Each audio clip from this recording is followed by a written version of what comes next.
ఆయన నామాన్ని గణపరచడానికి, ఆయన్ని మహింపరచడానికి ప్రభువు మనల్ని ఏర్పరచుకున్నాడు కదా. అందుని బట్టి కూడా మనము ప్రభువుకి కృతజ్ఞతలు తెలియజేయవలసిన వారమై ఉంటున్నాము. మరి ఇంతవరకు ప్రార్థించాము, దేవుణ్ణి పాటలతో ఆయన్ని స్తుతించాము, కీర్తించాము.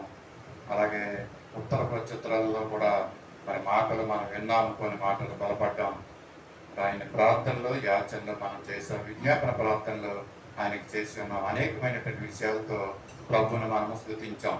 ఈ విధంగా ఆయన్ని స్తుతించే గొప్ప కృపని మనకు దేవుడు మనకు అనుగ్రహించి ఉన్నాడు. మరి ప్రభువుకు మనం ఎల్లప్పుడూ కూడా కృతజ్ఞమై మనము జీవించాలి. దేవుడు మన పట్ల చేస్తున్న మేలు అనేకమైనటువంటివి. ఆ మేలుకి మనము సరైన తగిన వారము కాదు, కానీ అయినప్పటికీ తన యొక్క ఉచితమైన కృప ద్వారానే మనల్ని సజీవులుగా ఉంచుతున్నాడు. మనకు కావలసిన అన్ని దేవుడు అనుగ్రహిస్తున్నాడు. అనేక ఆపదల నుండి మనల్ని తప్పిస్తూ ఉన్న గొప్ప దేవుడు. మనకి ఇంత మంచి దేవుణ్ణి మనం కలిగి ఉన్నాము.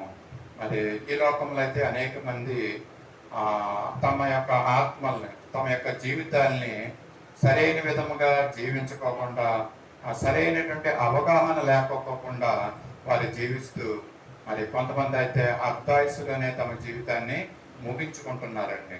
మనకైతే దేవుడు గొప్ప కృపనిచ్చాడు. ఆయన్ని మనం ప్రార్థన చేస్తున్నాం. దేవుడు మన ప్రార్థనలు ఆలకించి సమయానుకూలంగా మనకు సహాయం చేస్తూ మనం నడిపిస్తున్నాడు. మనం తెలివి, మన బలము, మన శక్తి ఇది కాదు మనల్ని కాపాడుకొచ్చేది. కేవలము ఆయన యొక్క కృప మాత్రమే మనల్ని కాపాడుకొస్తుంది. ఆయన మన పట్ల చూపిస్తున్నటువంటి జాలి, ఆయన కనికరము ఎంతో గొప్పవండి. మనం చేస్తున్న పనులను బట్టి కానీ మనం ఏం చేస్తామంటే, మన చిన్నపిల్లలు ఎవరైనా చిన్న తప్పు చేస్తే మనం వాటిని సహించమండి. వెంటనే మనం వాళ్ళ మీద కోపం పడతా ఉంటాం, ఆ పని ఆ విధంగా చేయకూడదని. మనం అయితే ఎన్నో మరి దేవునికి ఇష్టము కాని పనులు మనం చేస్తూ ఉంటున్నప్పటికీ కూడా దేవుడు వాటిని తేట తెల్లంగా చూస్తున్నాడు. మనం ఏ విధంగా నడుస్తున్నామో, ఏ విధంగా మాట్లాడుతున్నామో అవన్నీ కూడా ప్రభు మనల్ని చూడగల దేవుడు. ఆయన అంత శక్తి గల దేవుడు. ఆయనకు అంత సామర్థ్యం ఉంది. ప్రతి ఒక్కరిని చూసే మరి ఆ శక్తి ఆయనకు ఉంది. అంతేకాకుండా ప్రభువుని నమ్ముకున్నటువంటి మనల్ని మరి ముఖ్యంగా ఎంతో ప్రత్యేకమైన దృష్టిలో మనల్ని ఆయన చూస్తున్నాడు. ప్రభువు చూస్తున్నాడనే మరి ఆలోచన లేకుండా, మరి ప్రభువు చూస్తున్నాడనే భయం లేకపోకుండా మనం ఏం చేస్తూ ఉంటామంటే, ఎంతో నిర్లక్ష్యమైన జీవితాలు మనం జీవిస్తూ ఉంటున్నాం. మరి చిన్నబిడ్డ నిర్లక్ష్యమైన జీవితం జీవిస్తే మనం వెంటనే మనం ఏం చేస్తామంటే ఒక దెబ్బ కూడా వేస్తాం మనం సరైన మార్గంలో నడవడానికి. ప్రభువు అయితే ఆ విధంగా మనల్ని కొట్టడం లేదు, మన మీద కోపగించడం లేదు. ఎందుకంటే మన మీద ఆయన చూపిస్తున్న జాలి. ఈ విధంగా మనం మందిరంలోకి వచ్చి నిలబడి కూర్చుని ఈ విధంగా మనం ఉన్నామంటే అది కేవలం ఆయన యొక్క ఉచితమైన కృపే అనేసి నేను ఉదయకాల సమయంలో తెలియజేస్తున్నాను. అవునండి, ఆయన మన పట్ల చూపిస్తున్న జాలి కనికరాన్ని బట్టే ఈ విధంగా మనం ఈ రోజు మరి ఉదయకాలంలో లేచి మరి ఆరోగ్యవంతులుగా ఉండి ప్రభు సన్నిధికి రావడానికి ఆయన కృప చూపించాడు. మరి నిన్నటి రోజు మాకు ఒక మరణ వార్త మాకు తెలిసింది. మా బంధువుల్లో మీకు తెలుసు, మరి ఇక్కడ ఒకరోజు మా మేనల్లుడు ఆయన యొక్క భార్య ఇక్కడికి వచ్చి ఉన్నారు. ఆమె యొక్క తల్లి మరి నిన్నటి రోజున 7 గంటలకు మరణించింది. వారు Sujatha Nagar opposite bus stop ఆపోజిట్లోనే ఆ ఫ్లాట్లో ఉంటున్నారండి. వాళ్ళ తల్లి మరి హార్ట్ అటాక్తో మరణించి ఉన్నారనండి. మరి ఆ మాట విన్న తర్వాత, ఎందుకంటే మేము కూడా వారి యొక్క బంధువులు, ఎంతో సన్నిహితంగా ఉంటున్న వారు, తెలిసిన వారు కనుక ఆ మరణ వార్త విన్నప్పుడు మాకు ఎంతగానో మరి వాక్యాన్ని నేను సిద్ధమవుతున్నాను, చదువుతున్నాను. ఆ వార్త తెలిసిన తర్వాత ఎంతో మరి డిస్టర్బ్ అయిన పరిస్థితులు. తెల్లవారుగానే మా మేనల్లుడు కూడా ఫోన్ చేసి మామయ్య ఈ విధంగా జరిగింది అనేసి ఆయన కూడా చెప్పడం జరిగింది. మరి ఆయన అయితే ఆ మేనల్లుడు వారి అత్తగారు అన్నమాట చనిపోతా. ఆయన ఈరోజు సాయంత్రం 4 గంటలకి సౌత్ ఈస్ట్ ఆఫ్రికా మరి ఆయన వెళ్ళవలసి ఉంది ఉద్యోగ రీత్యా. మరి కొన్ని దినాలు ఇక్కడ 10 రోజులు 8 రోజులు ఇక్కడ ఉన్నాడు ఆయన వచ్చి. మరి ఈ దినం ఆయనకి రిజర్వేషన్ ఫ్లైట్కి తిరిగి ప్రయాణం అయ్యి ఆ యొక్క ఉద్యోగ స్థలానికి వెళ్ళవలసి ఉండగా నిన్నటి రాత్రి విషయం తెలిసింది. మరి ఆయన మరి వాళ్ళ యొక్క మేనేజ్మెంట్కి మరి ఫోన్ చేసి చెప్పారు, మామయ్య మరి వాళ్ళు సెలవు ఇచ్చింది లేని ఏం చెప్పలేదు నాకు, నేనైతే ఇన్ఫర్మేషన్ పంపించాను. వాళ్ళకి సెలవు ఇచ్చినా కూడా ఇక్కడ నుంచి సౌత్ ఈస్ట్ ఆఫ్రికా ఎంతో దూరం, అంత దూర ప్రయాణం, ఎంతో ఖర్చులతో కూడినటువంటి పని. మరి ఆయన దాన్ని క్యాన్సిల్ చేసుకోవాల్సిన అవసరం కూడా ఉంటుంది మరి. కనుక మరి ఈ యొక్క మరణ వార్తను విని మరి ఎందుకు ఎలా చనిపోయినట్టు ఆయన చెప్తున్నాడు. మరి అంతా బాగుందంట, ఆవిడకి హార్ట్ అటాక్ రెండోసారి వచ్చిందంట. మరి హాస్పిటల్కి ఎదుర్కోకుండా ఉన్న హాస్పిటల్కి తీసుకెళ్లారంట.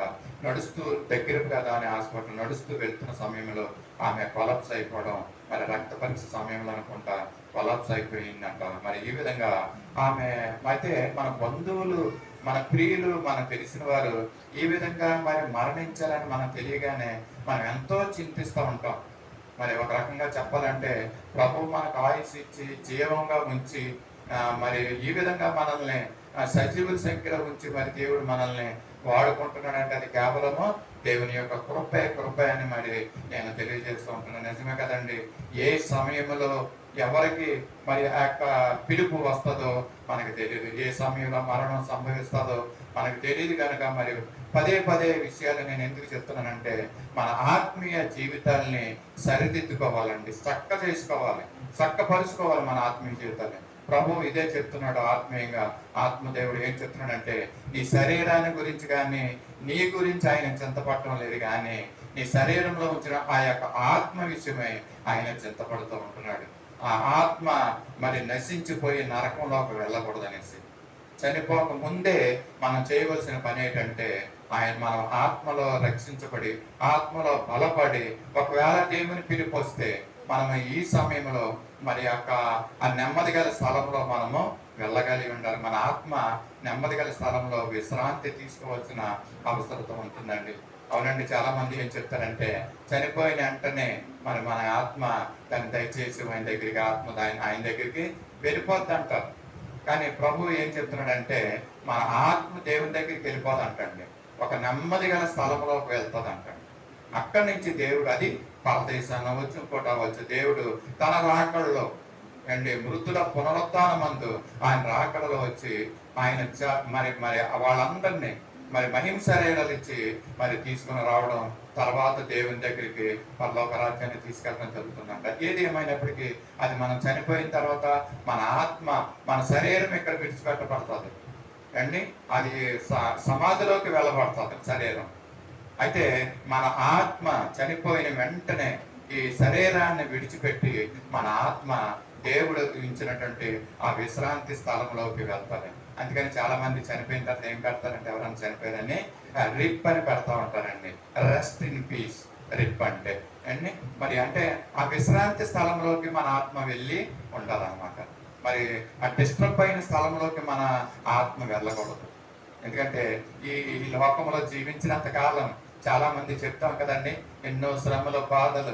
కొంతమంది అయితే అంటారు ఎప్పుడు నన్ను దేవుడు తీసుకెళ్ళిపోతాడో, నన్ను మరణం నాకు వస్తే చాలా మంచిదని కొంతమంది ఈ విధంగా అడుగుతూ ఉంటారు. ఎందుకంటే అన్ని శ్రమలు, ఏమాత్రం నెమ్మది లేనటువంటి పరిస్థితి అండి, ఏమాత్రం సమాధానం లేనటువంటి పరిస్థితి, ఏమాత్రం మన జీవితాల్లో శాంతి లేనటువంటి పరిస్థితుల్లో గుండా మనం జీవిస్తూ ఉంటాం. అవునంటారు, నువ్వు మనకి అంటే క్రైస్తవులైన వారు, విశ్వాసులైన వారికి, అన్యుడికి కూడా ఈ జీవితకాలం అంతా కూడా ఎంత డబ్బున్నా, ఎంత ఆస్తి పరులైనప్పటికీ కూడా వారి జీవితాల్లో నెమ్మది లేని పరిస్థితి ఉండానే మనం వెళ్ళాలి. ఆ విధంగానే శ్రమలను భరించుకుంటూనే మనకు ముందుకు వెళ్ళాలి. వారికి మనకి తేడా ఏంటంటే మనకి దేవుడు మనకి కంఫర్ట్ను అనుగ్రహిస్తారు అన్నమాట. ఒక విశ్రాంతి మనకి ఇచ్చినటువంటి ఆత్మ, ఒక నిరీక్షణ మనలో ఉంటుందండి. ఎన్ని శ్రమలు వచ్చినప్పటికీ కూడా ఆ శ్రమల్ని మన దేవుడిని కలిగి ఉన్నాం కాబట్టి ఆ శ్రమలను భరించుకుంటూ మనం వెళ్ళగలం. ఎందుకంటే ఒకనొక దినమున ఇది ఈ యొక్క జీవిత యాత్ర ముగియబోతుంది. ముగిసిపోయిన తర్వాత మన ఆత్మ అక్కడికి వెళ్తుందండి. మరి ఇందాక చెప్పిన మరలా చెప్తున్నాను, దేవుడు మన మీద కాన్సన్ట్రేషన్ చేస్తున్న విషయం ఏంటంటే మన శరీరం గురించి కాదండి. క్షణిక భయంకరమైనటువంటి ఈ శరీరం గురించి దేవుడు మరి చింతపడటం లేదు, కానీ మన ఆత్మ గురించి దేవుడు చింతపడుతున్నాడు. ఎందుకంటే ఈ ఆత్మ ఏంటంటే అది ఆయన ఇచ్చిన ఊపిరి, ఆయన జీవాత్మను మనకు ఇచ్చాడండి. ఆ ఆత్మ గురించి దేవుడు ఎక్కువగా మరి చింతిస్తున్నాడు మన గురించి. మనమైతే మన శరీరంలో ఆత్మ అంటూ ఒకటి ఉందని మనం ఏమాత్రం గుర్తించం. మనం ఎంతసేపు మనం ఏంటంటే లోకంలో జీవించినంత కాలం పుట్టినప్పటి నుంచి మన శరీరం గురించి, మన ఆశల గురించి, ఈ లోకంలో ఏ విధంగా జీవించాలి, ఏ విధంగా ఎదగాలి, ఏ విధంగా బ్రతకాలి, ఇదే మన చింత.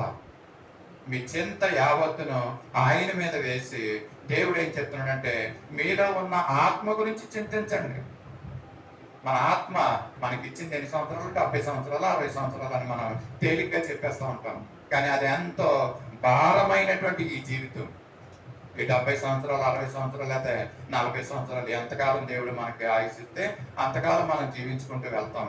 అయినప్పటికీ కూడా అదేంటండి, మరి ఎంతో భారమైనది, ఎంతో శ్రమతో కూడినటువంటి ఈ జీవితాన్ని మనం జీవిస్తూ ఉంటున్నాం. ప్రభు చెప్తున్నాడు, మరలా చెప్తున్నాను, మన శరీరంలో ఒక ఆత్మను ఉంచి ఉన్నాడండి. వింటున్నారండి? ఒకవేళ ఈ పొద్దున ఈ సమయంలో చెప్పిన మరణ వార్త లేక మరణం అది మనల్ని మిరిగితే ఏం చేస్తాం? ఇంక ఇలాగే ఉంటామా? ఇలాగే మాట్లాడుకుంటా ఉంటామా? చెప్పిన మాటలు మనం వినమా? మనం గ్రహించమా ఈ మాటల్ని? అదే మరణం నీకు సంభవిస్తే ఏంటి పరిస్థితి? ఒకసారి ఆలోచించండి. మనం ఆలోచించిందల్లా మన బిడ్డల గురించి, మన ఇల్లు గురించి, మన ఆస్తుల గురించి ఇదే మనం ఆలోచిస్తాం. దైవజనులు, దైవ సేవకులు నొక్కి నొక్కి ఒక్కానించి మరి చెప్తున్న మాట ఏంటంటే నీలో ఉన్న ఆత్మ నిత్యము ఆ నరకంలో కాలుతూ ఉంటుంది అంటండి. ఇది బాధలు కాదండి. ఈ లోకంలో ఉన్నటువంటి పడుతున్న బాధ ఇది కాదు. బాధలు, ఈ బాధలను భరించలేక మనం ఏమంటామంటే మరణాన్ని కోరుకుంటాం. నాకు మరణం రావట్లేదేంటని అడుగుతారు కొంతమంది. ఎందుకంటే అన్ని శ్రమలు. ప్రార్థిస్తూ ఉంటారు, అతనికి వచ్చి మైక్ తీసుకుని, అమ్మో నాకు ఇన్ని బాధలు, ఇన్ని శ్రమలు, మా ఇంట్లో మా పిల్లలు, ఇది అది అని ప్రార్థిస్తారు. కానీ దేవుడు తెలియజేస్తున్న మాట ఏంటంటే నీ శరీరంలో ఉంచినటువంటి ఆయన ఆత్మ గురించి నువ్వు ఆలోచించాలి. ఈ ఉదయకాల సమయంలో నశించిపోతుంది. ఆ ఆత్మ నిత్యము కాలుతో ఉంటుందంటండి. నీకు కాలడం గురించి చెప్తుంటే నీకు అసలు అర్థం అవడం లేదు. ఈ ఉదయకాల సమయంలో, మధ్యాహ్న సమయంలో నీకు ఒక కాగడ ఏంటంటే అది ఆ కొరకంచోడు తీసుకొచ్చి నీకు శరీరం దగ్గర పెడితే ఆ కాలే బాధ ఏంటో నీకు అర్థమవుతా ఉంటుంది. ఆ నరకంలో పడి ఒకసారి జ్ఞాపకం చేసుకోండి, చూడండి ఆ దృశ్యాన్ని. నిత్యము కాలుతున్న నరకంలో నీకు దేవుడు ఇచ్చినటువంటి మహిమ శరీరంతో నువ్వు కాలుతా ఉంటావంట. అందరికి మహిమ శరీరాలు ఇస్తాడండి దేవుడు. ఆ మహిమ శరీరానికి మరణం ఉండదంటండి. జ్ఞాపకం చేసుకోండి. ఈ శరీరానికి మరణం ఉంది. ఏంటంటే గోతులో పెడతారు, అంతటితో అయిపోతుంది. లేకపోతే హైందువులని వారు ఏం చేస్తారంటే శరీరాన్ని తీసుకెళ్ళి కాలుస్తారు.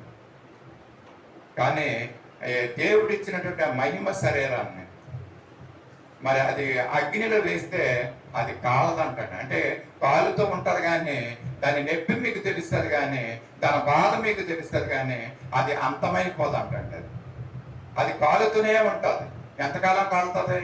60 సంవత్సరాలు, 70 సంవత్సరాలు కాదంటండి. అది నిత్యము కాలుతూనే ఉంటుంది అంట. నువ్వు నిత్యము ఆ బాధలను భరించాలంట. అప్పుడు నువ్వు అనుకుంటావు, అవును దైవజనులు చాలా మంది ఈ నరకం గురించి చెప్తూ ఉన్నారు. నేను అప్పుడు పక్కలతో మాట్లాడుకుంటూ ఉంటున్నాను. నరకం గురించి చెప్తే నేను పట్టించుకోలేదు. మధ్యాహ్నకాల సమయంలో దేవుడు తెలియజేస్తున్న మాట ఏంటంటే నీ శరీరం గురించి నువ్వు చింతించవద్దు. విత్తినవాడు నీరు పోస్తాడు. నువ్వేమి చింతపడవలసిన అవసరం లేదు. ఏమండి, ఎంతవరకు నేను పుట్టించి జీవింపు చేసిన వాడు, పుట్టిన కాడి నుంచి ఎంతవరకు నీకు ఆహారం ఇచ్చి పోషించిన వాడు మిగతా కాలంలో నిన్ను పోషించడా? కానీ దేవుడు ఏం చెప్తున్నాడంటే చింతించవలసిన దేని గురించి అంటే నీ యొక్క శరీరంలో ఉంచినటువంటి ఆ యొక్క ఆత్మ గురించి మనం చింతించాలి. ఆ ఆత్మ గురించి తెలుసుకోవాలి. దైవజనులు చెప్తున్న మాటలు అది 100% అది కరెక్ట్ అని నేను తెలియజేస్తున్నాను ఈ సమయంలో. మహిమ శరీరంతో నిత్యము ఆ యొక్క అగ్నిలో కాలుతున్న విషయాన్ని మీరు గ్రహించుకుని దాని నుంచి తప్పించుకుంటానికి ప్రభు ఇస్తున్నటువంటి ఆ పరలోక రాజ్యంలో నెమ్మది గల స్థలంలో అది నువ్వు ఉండి మరి దేవుడు మరి తన వెంట మనల్ని తీసుకెళ్తున్నప్పుడు ఆ యొక్క నిత్య ఆనందంలోకి వెళ్ళి మరి నిత్యము ఆనందించే జీవితం నీకు కావాలా? లేక నిత్యము ఆ నరకంలో పడి కాలిపోతున్నటువంటి ఆ జీవితం నీకు కావాలా? మధ్యాహ్న కాల సమయంలో నువ్వు గ్రహించుకోవాలి. దీని గురించి ఆలోచించాలి. ప్రభు అందుకే నీ నిమిత్తం నా నిమిత్తము ఈ లోకములోకి వచ్చాడండి. రక్షణ ఇవ్వడానికి. ఈ రక్షణ కనుక లేకపోతే మనము మరి ఆ నిత్య నరకాగ్నిలోకి సాతాను దాని యొక్క సంబంధాలతోటి కలిసి మనం కూడా కాలిపోవలసినటువంటి విషయం. యేసు ప్రభుల వారి లోకానికి మరి దేని గురించి వచ్చిన మనల్ని రక్షించుకోవటానికి. ఆయన లోకానికి వచ్చిన తర్వాత మరి అనేకమైనటువంటి మంచి పనులు చేశాడు. ఆయన యొక్క జీవితాన్ని మనకు ఒక మాదిరిగా ఉంచాడు. ఏ విధంగా మనం జీవించాలో, ఏ విధంగా మనం ఉండాలో మనకు తెలియనటువంటి పరిస్థితుల్లో ప్రభు ఏం చేశాడంటే లోకానికి వచ్చి మరి ఆయన యొక్క మాదిరికరమైన జీవితాన్ని మనకు ఉంచి, ఓ అబ్బాయిలారా మీరు ఈ విధంగా జీవించండి అనేసి ఆయన తెలియజేశాడండి. ఆ విధంగా మనం జీవించడానికి మనం ఇష్టపడుతున్నామా? మరి గత దినాల్లో మనం ఏం చేసామండి, ఆత్మ ఫలాల గురించి మనము ధ్యానం చేసుకున్నాం కదండి. ఏ విధంగా ఆత్మలో మనం ఫలించాలో, ఏ విధంగా ఆత్మీయంగా మనం జీవించాలో ఇందాక అదే పరిశుద్ధాత్మ దేవుడు మనకు వెల్లడి చేశాడు. ఆత్మ గురించి ఎక్కువగా మీరు పట్టించుకోవాల్సిన అవసరం ఉందండి. దాని గురించి నేర్చుకోవాల్సిన అవసరం ఉంది. ఆత్మ జీవితం గురించి గ్రహించవలసినటువంటి అవసరం ఉంది. అందుకని దేవుడు మన పరిశుద్ధ గ్రంథంలో ఆత్మ ఫలాల గురించి ఉంచి మనకు ఒక్కొక్క ఫలం గురించి మనకు తెలియజేస్తున్నాడు. దాంట్లో చూసాం కదా, ప్రేమ, సంతోషము, సమాధానము, మరి సాత్వికము, దీనత్వము, దయాళత్వము, మరి మంచితనము, ఆశా నిగ్రహము, ఇవన్నిటి గురించి ఒక్కొక్కటిగా మనం నేర్చుకుంటున్నాం. మరి క్లుప్తమైన విషయంలో ఈ దినము కూడా చాలా క్లుప్తంగా మరి కొన్ని నిమిషాలు మాత్రమే నేను చెప్పదలుచుకున్నాను. పరిశుద్ధాత్మ దేవుని యొక్క నడిపింపు ద్వారా మరి ఇంకొక ఆత్మ ఫలం గురించి అండి. ఆత్మీయంగా జీవిస్తేనే మన ఆత్మలో ఫలించగలము. మన ఆత్మ ఫలాలు లేకపోతే మన నరకానికి వెళ్ళి శరీర కార్యాలు చేసుకుంటూ వెళ్ళి నరకంలో మనము పడవలసిన అవసరం ఉంది. మరి నరకంలోనే మనం ఆ శ్రమలను, ఆ బాధలను నిత్యము భరించవలసి వస్తుంది. మరి ఈ దినంలో కొన్ని నిమిషాలు మాత్రమే నేను తెలియజేయాలనుకుంటున్నాను. మరొక ఆత్మ ఫలం మాట, సాత్వికము గురించి. అన్ని సాత్వికం. మొన్న ఇది మంచితనం గురించి మనం విన్నట్టున్నాం కదా. మరి ఈ రోజు సాత్వికం గురించి, అంటే యేసు ప్రభుల వారు ఎంతో సాత్వికుడిగా ఈ లోకాన్ని నీ నిమిత్తము నా నిమిత్తము వచ్చాడండి. వచ్చి ఆయన ఎంతో సాత్వికుడిగా జీవించాడు. ఆయన సాత్వికుడిగా జీవించడమే కాదు, మనల్ని సాత్వికుడిగా జీవించమంటున్నారు. మరి మనము ఆ విధమైనటువంటి సాత్వికమైనటువంటి మనసును మనం కలిగి ఉన్నామా? ఒకవేళ సాత్వికమైనటువంటి మనసు మనలో లేకపోతే మరి దినాన్ని ప్రభు మనకు తెలియజేస్తున్న మాటలు ఏంటంటే, మంచితనాన్ని నువ్వు కలిగి ఉండు, సాత్వికాన్ని నువ్వు కలిగి సాత్వికుడిగా నువ్వు జీవించనేసి ప్రభు మనకి తెలియజేస్తున్నాడు. యేసు ప్రభుల వారి లోకంలో వచ్చి ఆయన దీనుడిగాను సాత్వికుడిగా జీవించాడండి. ఆయన రాజకుమారుడు. పరలోక రాజ్యంలో మరి తండ్రి దగ్గర అన్ని సౌఖ్యాలను భరించి అనుభవించి ఈ లోకానికి వచ్చినటువంటి దేవుడు. అటువంటి సాత్వికుడిని మన మధ్య మరి మాదిరిగా ఆయన యొక్క జీవితాన్ని ఉంచి వెళ్ళి ఉన్నాడండి. మనం కూడా కనీసం ఈ రోజు ఒక్క విషయాన్ని, ఇదిగో నువ్వు కుటుంబంలో జీవిస్తున్న ఆ పరిస్థితులు, ఆ జీవన విధానము, లేక సంఘంలో నువ్వు జీవిస్తున్న ఆ జీవన విధానం ఎలా ఉండాలంటే ప్రభు కోరుకున్నాడంటే ఎంతో సాత్వికమైనటువంటి జీవితాన్ని మనం జీవించాలండి. దేవునికి నేను నిజంగానే కృతజ్ఞతలు చెల్లిస్తున్నాను. నేను అనుకుంటున్నాను మరి నేను ఆ మంచివాడిని, నేను సాత్వికుడిని నేను అనుకుంటున్నాను. ఏ విధంగా కూడా సాతాను మరి అటెంప్ట్ చేసినప్పుడు మరి సాత్వికత్వాన్ని మనము పోగొట్టుకోకూడదు. మరి ఎంతో సాత్వికంగా ఉండడానికే మనము జీవించాలి.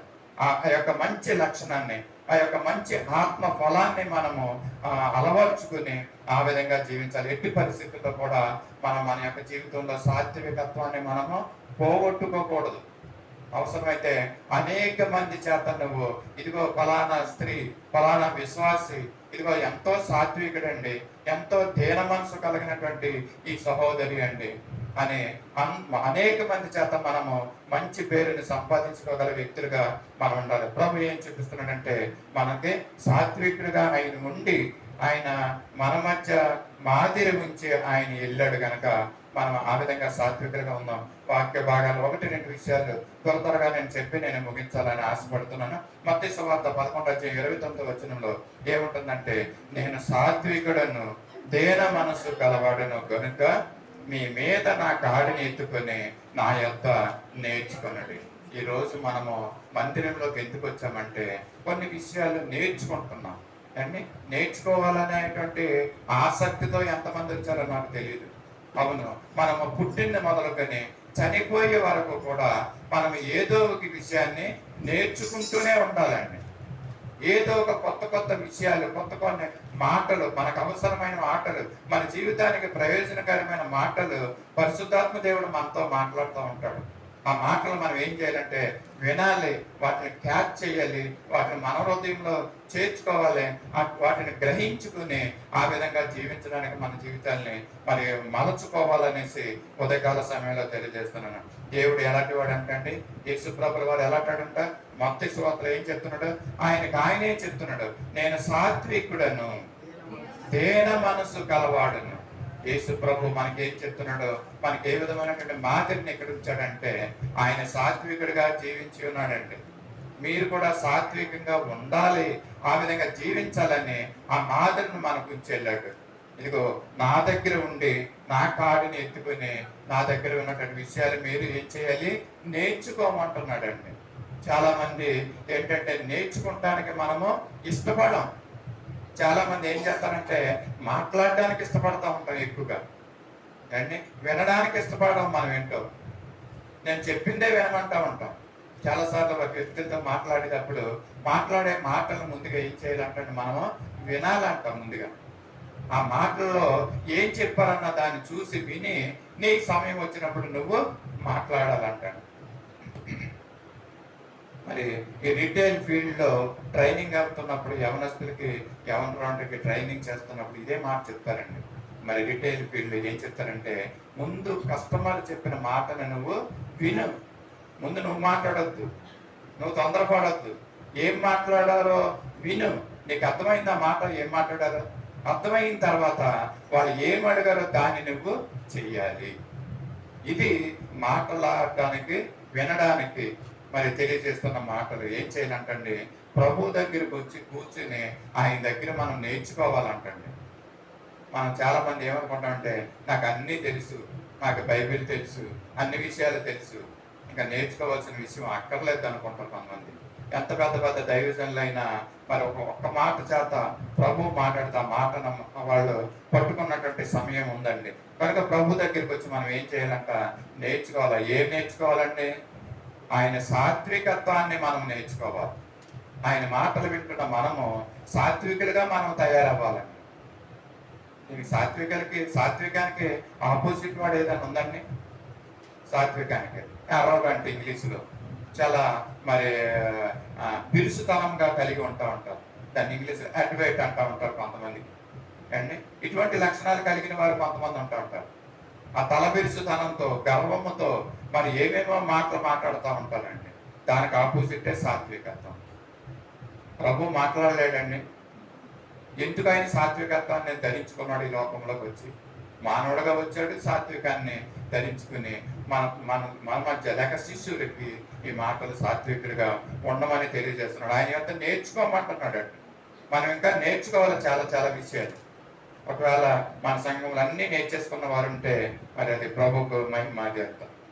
ఆయన యొక్క మనం ఉండి మనం నేర్చుకోవాలి. ఆయన దగ్గర నుంచి మనం పొందుకోవాలండి చాలా విషయాలు.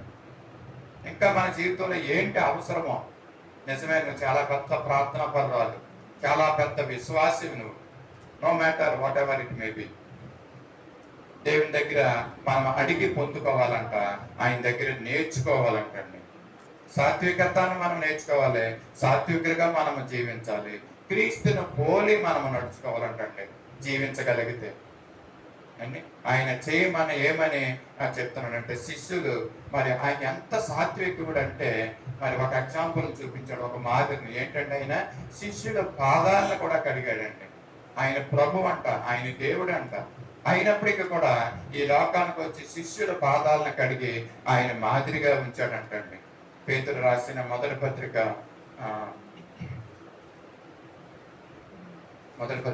2వ అధ్యాయము 21వ వచనంలో ఆ మాటను మనం చూస్తున్నాం. చదువుతారంటే ఎవరైనా తీసిన వాళ్ళు?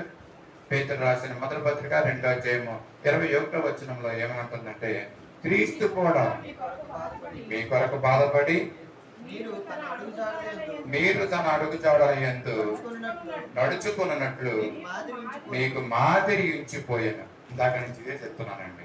యేసు ప్రభుల వారు ఏం చేశాడండి? ఆయన నరావతారిగా ఉండి మన శరీరాన్ని ఆయన ధరించుకుని, ఆయన దేవుడుగా ఈ లోకానికి రాలేదు, మనుష్య కుమారుడుగా ఈ లోకానికి వచ్చి మానవుడుగా ఉంటూ మనం చేయగలిగినటువంటి పనులు ఆయన చేసి ఉన్నాడండి. ఆయన శరీరం గురించి ఆయన చింతపడలేదు, లోకంలో ఉన్నటువంటి విషయాల గురించి ఆయన చింతపడలేదు. ఆయన మనకు చేసింది ఏంటంటే ఆత్మీయంగా మనల్ని ఆత్మలో మనం జీవించి, ఆత్మీయులుగా మనం జీవించి ఆయన ఇచ్చే పరలోక రాజ్యం చేరాలని దేవుని యొక్క ప్రణాళిక చెప్పున ఈ లోకానికి వచ్చి ఆయన ఏం చేశాడంటే, మనము ఇందాక చెప్పుకున్నాం కదండి, మనం ఎన్నో బాధలను పడతా ఉంటున్నాం, ఎన్నో శ్రమలను భరిస్తున్నాం. యేసుప్రభుల వారు ఏం చేశాడంట, ఆయన కూడా ఈ లోకానికి వచ్చి మనలాగా ఆయన కూడా బాధలు పడ్డాడంట, ఆయన కూడా శ్రమలు అనుభవించాడంట. పేతురు భక్తుల ద్వారా ఈ మాటలు మనకి వినిపించబడుతున్నాయి. క్రీస్తు కూడా మీ కొరకు బాధపడి అంటే ఆయన ఎందుకు బాధపడ్డాడంటే మన కొరకు బాధపడ్డాడంట. అంటే ఆయన మన బాధల్లో ఆయన సహానుభావాన్ని కలిగి ఉన్నాడంటే, ఏ విధమైన బాధలు మనము కలుగుతాయో ఆ బాధలన్నింటిని కూడా ఆయన అనుభవించాడంట. అనుభవిస్తూ మనకు మాదిరి ఉంచాడంటండి. మేము అనుకోవచ్చు, మనమే శ్రమలు పడుతున్నామేమో, ఈ శ్రమలు నాకే ఎందుకు అనేసి చాలాసార్లు మనం ఆయనకున్న సమయాలు లేకపోలేదు. అందుకని దేవుడు ఏం చేశాడంటే, మనలాగా ఆయన ఈ లోకంలో జీవించి మనలాగా ఆయన కూడా బాధల్ని భరించాడంట. తన అడుగుజాడల్లో నడుచుకున్నట్లు ఏమంటే, మనం ఆయన అడుగుజాడల్లో మనం నడుచుకోవాలంట. ఇందాక ఏం చెప్పాను, ఆయన యొద్ద ఉండి ఆయన దగ్గర ఉండి మనము నేర్చుకోవాలంటండి. సాత్వికాన్ని మనం అలవాటు చేసుకోవాలి. ఇక్కడ ఏమంటున్నాడంటే, ఆయన ఎంత సాత్వికుడిగా ఈ లోకంలో ఉన్నాడంటే అనేకమైనటువంటి బాధలను భరించాడంట.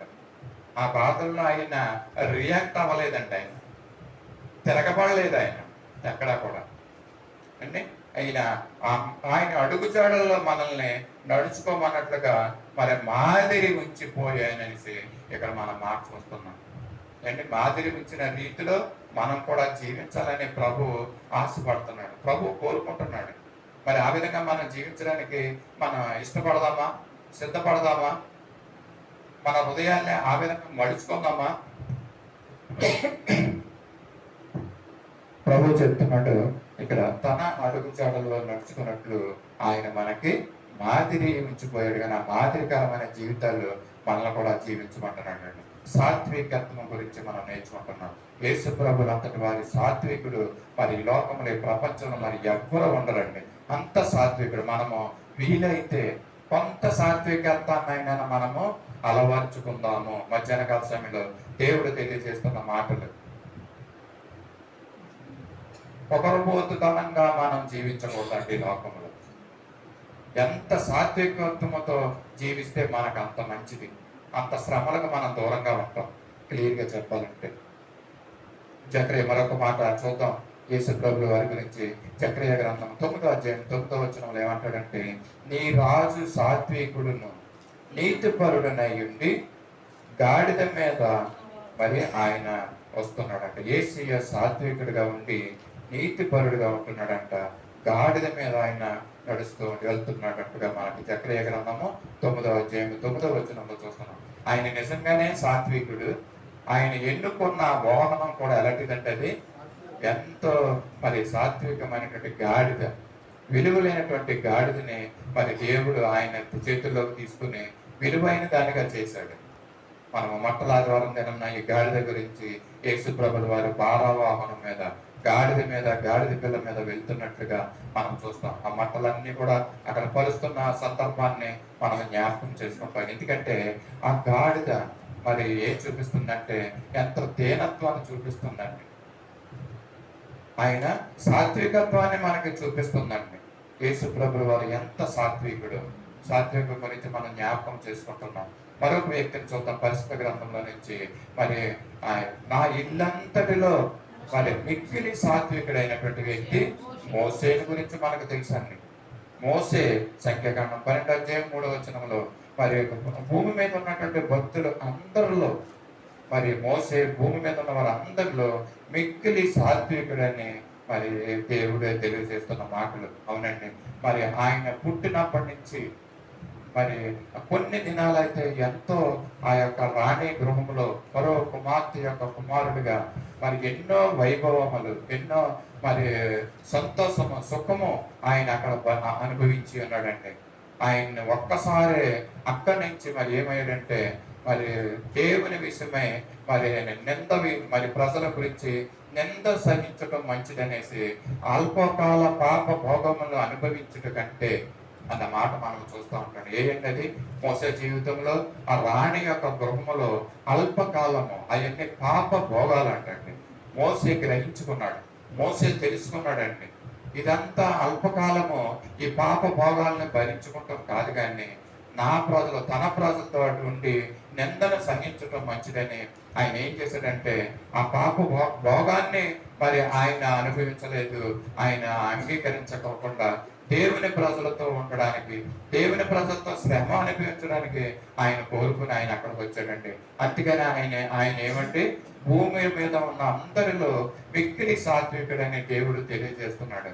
అంతేకాదు, దేవుని ప్రజలతో వచ్చిన తర్వాత 45 సంవత్సరాలు అరణ్యంలో అనేకమైన బాధలు, నిందలు, శ్రమలు, అవమానాలు ఆయన భరించి ఉన్నాడండి. అంతేకాదు, మరి ఆ ప్రజలతో అరణ్యంలో అంతా మరి ప్రయాణం అంతా కూడా శ్రమలను భరించినటువంటి వ్యక్తి మోసే. మరి అందుకని ఆయన్ని సాత్వికుడు, మిక్కిలి సాత్వికుడని ఇక్కడ తెలియజేది. యేసు ప్రభు తర్వాత కంటే మిక్కిలి సాత్వికం గల వ్యక్తి ఎవరన్నా ఉన్నారంటే మరి ఆయన మోసే అనేసి తెలియజేస్తున్నాడు. ఇశ్రాయేలు ప్రజలతో మరి ఇంకా చెప్పాలంటే ఆయన మరణమయ్యే వరకు కూడా ఆయనకి శ్రమలేనండి. శ్రమలతోటే మరి మోసే జీవించి ఉన్నాడు. మనం చూస్తున్నాం కదా. మరి ఈయన మోసే గురించి మనం చూసాం, యేసు ప్రభువు గురించి చూసాం, నేను దీనుడైన సాత్వికుడనని. మోసే గురించి చూసాం, మరి భూమి మీద ఉన్న వారందరిలో కంటే మిక్కిలి సాత్వికుడని మోసే గురించి చూసాం. మరి యొక్క భక్తుడు దావీదుని చూద్దాం. మరి కీర్తన గ్రంథం 40:17 ఏమంటాడంటే, నేను శ్రమల పాలై దీనుడని అయితిని అని అంటున్నాడండి. అంటే శ్రమల పాలై దావీదు ఏం చేశాడంట? దీనత్వాన్ని నేర్చుకున్నాడు అంటండి, సాత్వికత్వాన్ని ఆయన నేర్చుకున్నాడు అంటండి. ఈయన కూడా అద్భుతమైనటువంటి వ్యక్తి దావీదు. మరి చిన్నప్పటి నుంచి ఆ అరణ్యముల జీవితమే ఆయనకి, ఆ గొర్రెలతోటి జీవితమే ఆయనకి. ఎక్కడ ఉన్నప్పటికీ కూడా ఆ చిన్న వయసు నుంచి మరి యవనస్తుడిగా అవుతున్న కొద్ది ఆయన ఏం చేశాడంటే ప్రభువును స్తుతించటం మానలేదండి ఆయన. అందుకనే ఆయన ఏం చేశాడంటే ప్రభు ఎన్నుకొని మరి సింహాసనం వరకు తీసుకెళ్లడం విషయం మన అందరికీ తెలిసిందే. మరి అయినప్పటికీ అరణ్యంలో నుంచి ఆ సింహాసనం వచ్చినప్పటికీ కూడా ఆయనకు అనేకమైన శ్రమలు, సౌలు ద్వారా అనేకమైన శ్రమలను భరించాడు. చూసాం, మనందరికీ తెలిసిన విషయం ఇవన్నీ కూడా. మరి ఎన్నో శ్రమలను భరించి ఆయన జీవితాన్ని మనకి మాదిరిగా ఉంచుతున్నటువంటి పరిస్థితులు మనం చూస్తున్నాం కదండి. మరి యేసు ప్రభువు వారి సాత్వికుడు, మోసే సాత్వికుడు. మరి యొక్క దావీదు ఆయన శ్రమల పాలే ఆయన దీనత్వాన్ని మరి నేర్చుకున్నాడు, దీనత్వాన్ని మరి సహించాడు. మరి ఆయన భరించాడండి, ఆయన ధరించాడని మనం చెప్పొచ్చు దీనత్వాన్ని దావీదు. ఈ విధంగా మరి ఈ మధ్యాహ్న కాల సమయంలో దేవుడు తెలియజేస్తున్న మాటలు మరి ఏ విధంగా మనం జీవిస్తున్నాం. ఒకవేళ సాత్వికమైనటువంటి మనసు మనలో లేకపోతే ఈ దినమైన దాన్ని మనము అలవర్చుకోవాలని మరి దేవుడు తెలియజేస్తున్నాడు. ఈ యొక్క ఆత్మ ఫలాల గురించి, ఈ సాత్వికత్వాన్ని గురించి మనకే తెలియజేస్తున్నాడు. ఏమంటే మరి సాత్వికం అని తెలియజేస్తున్నాడు. మనకి మా జీవితాలకి ఇది ఏమన్నా ప్రయోజనకరమా?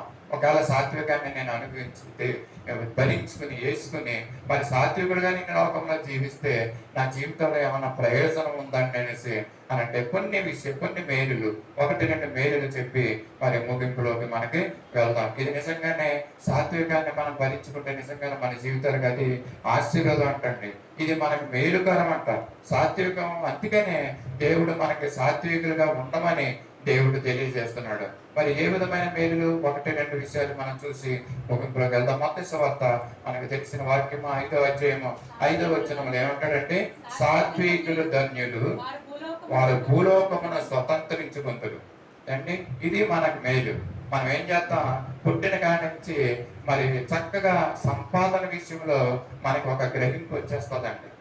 చిన్న పిల్లల కానించి డబ్బుల విషయం యవనస్తులు అవుతున్నప్పటికీ ఆ డబ్బులు ఏ విధంగా మనం తెచ్చుకోవాలి, ఉంచుకోవాలి, సంపాదించుకోవాలి, ఈ విషయాలన్నీ కూడా మనకి ఆటోమేటిక్గా సాతానుడు మనకు తెలియజేస్తూనే ఉంటాడు. వాళ్ళ అబ్బాయి వాళ్ళు అలాగే చెప్తూ ఉంటారు, దేవుని సేవకులు మరి ఆత్మ ఆత్మ అంటూ ఉంటారు. అది కాదు, ఇది ధనము, డబ్బులు సంపాదించుకో, ఈ విధంగా సంపాదించుకొని మనకి సాతానుడు మనకు తెలియజేస్తూ ఉంటాడు. అవునండి, డబ్బులు సంపాదించిన దాని గురించి నేను వ్యతిరేకిని కాదు, కానీ మరి దేవుడు ఒకవేళ మనకిస్తే వాటిని మనం పొందుకుని వాటిని మనం అనుభవిద్దాం, మనం సంతోషంగా జీవిద్దాం, నో డౌట్ దాంట్లో. కానీ ఇవ్వని దాని గురించి మనము తాపత్రయపడటం, దాని గురించే మనము తాపత్రయపడటం, మేలైన దాన్ని విడిచిపెట్టడం, ఆత్మ గురించి మనం మర్చిపోవడం, మరి శారీరకమైనటువంటి విషయాల గురించే ఎక్కువగా మనము ఈ లోకంలో మనం జీవిస్తూ ఉండకూడదని మధ్యాహ్నకాల సమయంలో పరిశుద్ధాత్మ దేవుడు మనకు తెలియజేస్తున్నాడు. ఏమంటే ఇక్కడ ఏం చెప్తున్నాడంటే, సాత్వికులు ఏం చేస్తారంటే వాళ్ళు నిజంగానే ధన్యులు అంటారు అండి. సాత్వికమైన మనసును కలిగి ఉండమని ఇంతవరకు మనం తెలిపి మాటలు వింటున్నాం. మరి దేవుడు ఏం చెప్తున్నాడంటే, నీకు నాకు నువ్వు కనుక సాత్వికాన్ని ధరించుకుంటే నువ్వు నిజంగానే ధన్యుడు అంటాడు మనం. మరి ఏ రకమైనటువంటి ధన్యత అది ప్రభు మనకి తెలియజేస్తూ ఉంటున్నాడు. ఏంటంటే ఇప్పుడు ఏం చెప్తున్నాడంటే, సాత్వికులు ధన్యులు, వారు భూలోకాన్నే స్వతంత్రించుకుంటారంటండి. అబ్బా, ఎంత చక్కని మాట! భూలోకాన్ని స్వతంత్రించుకుంటాం ఏంటి. మనం ఏ విధంగా మనం ఆలోచన ఉంటుందంటే, ఒక కొంత భూమిని సంపాదించుకోవాలి అంతే కదా మనకి ఆలోచన. లేకపోతే ఒక గృహాన్ని మనం సంపాదించుకోవాలని మనం ఆలోచిస్తూ ఉంటాం. ఇక్కడ దేవుడు ఏం చెప్తున్నాడంటే, ఒక అబ్బాయి నువ్వు చిన్న భూమి కాదు, ఒక చిన్న ఇంటి స్థలం కాదు నీకు ఇస్తున్నది. నేనేమంటానంటే, నీ భూలోకాన్నే నువ్వు స్వతంత్రించుకుంటావంట. ఎంత గొప్ప సంగతి! ఎప్పుడు స్వతంత్రించుకుంటారు భూలోకాన్ని? సాత్వికంగా ఉంటే కానీ. నువ్వు సాత్వికుడిగా నువ్వు జీవిస్తే మరి నీకు ఒక ఇంటి స్థలం దేవుడు నీకు ఇస్తాడు. ఎంత సంతోషకరమైన విషయం అండి. ఒక భూమిని నీకు ఇస్తాడు, ఒక ఎకరం పొలం నీకు ఇస్తాడు. ఇప్పుడు సాత్వికాన్ని నువ్వు కలిగి ఉంటే, మాటకు మాట నువ్వు రిప్లై ఇస్తున్నావా, దేవుడు నీకు ఇవ్వబోయేదాన్ని వెనక తీసుకుంటాడు. ఈమెలో ఏమైనటువంటి ఏ కోసాన్ని కూడా సాత్వికం లేదు. ఇవ్వబోయే ఆశీర్వాదాలు వెనక్కి వెళ్ళిపోతాయి అన్నమాట. దేవుడు మధ్యాహ్న కాలంలో తెలియజేస్తున్న మాట ఏంటంటే, సాత్వికాన్ని కలిగి మనం జీవించాలి. ప్రభువు మనకు మాదిరి ఉంచి వెళ్ళాడు, సాత్వికుడిగా ఆయన జీవించి వెళ్ళాడు. మనల్ని కూడా సాత్వికంతో జీవించమంటున్నాడు. ఇంకా ఏమంటాడంటే, మరి భూలోకాన్ని స్వతంత్రించుకుంటారు. ఏంటి అంటే, నిజంగానే మనకు ఒకవేళ మరి భౌతికమైనటువంటి ఆశీర్వాదాలు దేవుడు తప్పగా మనకిస్తాడండి. ఆత్మీయంగా ఈ లోకంలో జీవిస్తే భౌతికంగా కూడా ఏ విధంగా ఉండాలో, ఏ విధంగా జీవించాలో మనకు ఆశీర్వాదాలు ఇస్తాడు. మనకి చాలా మందికి గృహాలు ఇచ్చాడు అండి, వస్తువులు ఇచ్చాడు, వాహనాలు ఇచ్చాడు, చాలా మంచిది. మరి అంతేకాకుండా ఆత్మీయమైన జీవితాన్ని మనం జీవించమని దేవుడు మనకు తెలియజేస్తున్నాడు. ఇక్కడ ఏమంటాడంటే, 1000 ఏండ్ల పాలనలో ఏం చేస్తాడంట సాత్వికుల్ని, 1000 ఏండ్ల పాలనలో మనల్ని అధికారులుగా ఉంచుతాడంటాడు. పరిపాలన బాధ్యత మనకు అప్పు చెప్తాడంటండి దేవుడు. ఎంత గొప్ప దేవుడు! ఇది కాదండి, ఇచ్చిన చిన్న భూమి గురించి, ఇచ్చిన చిన్న గృహాన్ని గురించి మనం ఎంతో సంకల్పించుకోవాల్సిన పని లేదు. దేవుడు ఏమంటున్నాడంటే, నీకు 1000 ఏండ్ల పాలనలో ఆ యొక్క భూమిని ఇస్తాడంటండి. కొంత భూమిని ఇచ్చి, ఇదిగో ఫలానా వ్యక్తి యోగు గారు, మీరు ఎంతో సాత్వికంగా జీవించారు, నేను జీవించిన కాలం అంతా, ఇదిగో 1000 ఏండ్ల పాలన వచ్చింది, ఈ పాలనలో నీకు ఈ స్థలం ఇస్తున్నాను, ఈ ప్రదేశాన్ని ఇస్తున్నాను, ఇలాగ ఈ ఊరిని ఇస్తున్నాను, ఈ ఊరికి నువ్వు అధికారిగా ఉంటావు.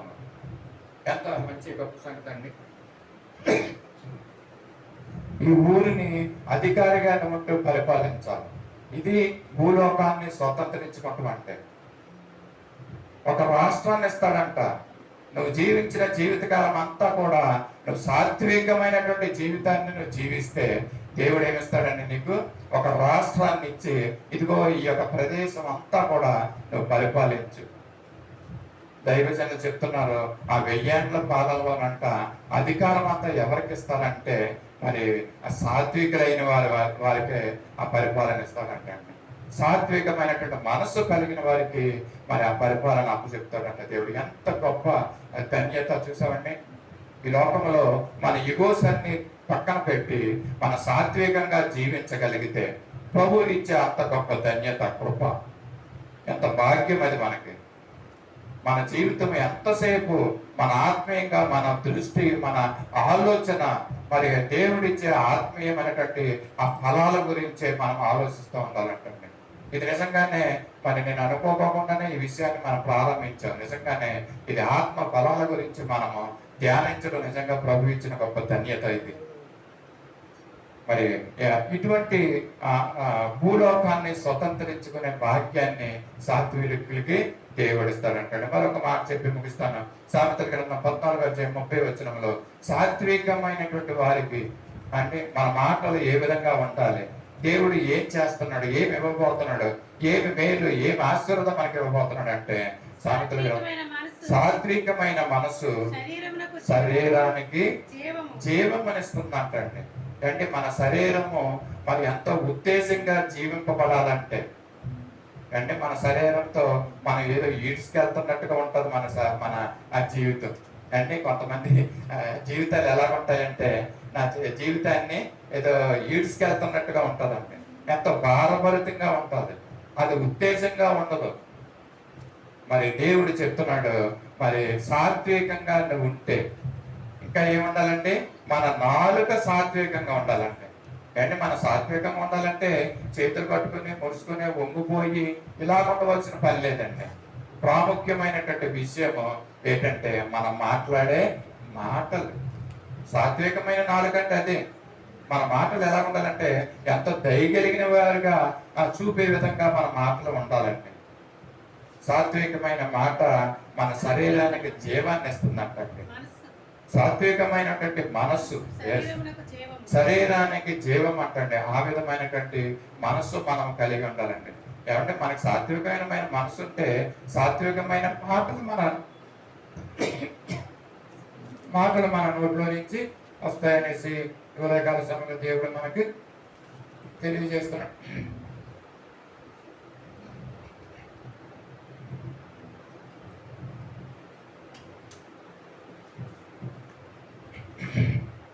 మరొక మాటను చూద్దాం మనం. సామెతల గ్రంథం 15:14 ఏమంటున్నాడంటే మన గురించి ఈ మాటలు తెలియజేస్తున్నాడండి.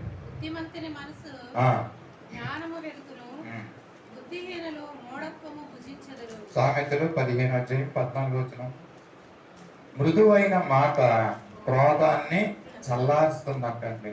సాత్వికమైన నాలుక జీవ వృక్షం అనే ఈ మాట తెలియజేస్తున్నాడు. మాట చెప్పుకుని మనం ముగించుకుందాం. మృదువైన మాట అంటే మన మాటలు ఎలా ఉండాలండి, మృదువుగా ఉండాలి. ఎలా మాట్లాడుతున్నాం మనం, క్రోధంతో కూడిన మాటలు మనం మాట్లాడకూడదండి. మృదువుగా మన మాటలు ఉండాలి. మనం ఎవరో దేవుని బిడ్డలు, మనం ఎవరో విశ్వాసులు, మనం ఎవరో క్రైస్తవులు. మనం మృదువైన మాట క్రోధాన్ని చల్లారుస్తుందంట. సాత్వికమైన నాలుక జీవ వృక్షం అంటండి. అంటే జీవ వృక్షానికి మరణం ఉండదంటండి. జీవ వృక్షానికి మనం కూడా ఒకవేళ మృదువైన మాటలు మాట్లాడుతూ ఉంటుంటే, సాత్వికమైనటువంటి నాలుక మనకి కలిగి ఉంటే మనము నిత్యము జీవిస్తామంటండి. ఒకవేళ మనం మరణించినప్పటికీ కూడా నిత్యముగా జీవించే భాగ్యాన్ని మనం పొందుకుంటూ ఉంటున్నాం కదండి. మన మాటలు ఎలాగ ఉండాలండి మరొకసారి జ్ఞాపకం చేస్తారా? మృదువైన మాటలతో మన మాటలు ఉంటున్నాయా అండి? మనం మాట్లాడడానికి ఏం చేయాలంటే యోబు గారు చెప్తారా, మనం మాట్లాడడానికి నిదానించాలి, మరి వినటానికి వేగిరి పడాలి. లాస్ట్ టైం మీరు చెప్పారు, అందుకని మీరు చెప్తున్నా. వినటానికి వేగిరి పడాలంట, మాట్లాడడానికి నిదానించి మనం మాట్లాడాలంట. ఈ రోజు ఏం చెప్తున్నానంటే మన మాటలు మృదువుగా ఉండాలంట, ఉప్పు వేసినట్లు ఉప్పుగా ఉండాలంటండి మన మాటలు.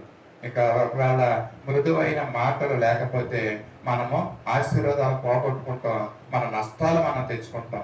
పరిశుద్ధ గ్రంథంలో ఒక వ్యక్తి ఉన్నాడండి, సొలొమోను యొక్క కుమారుడు రెహబాము.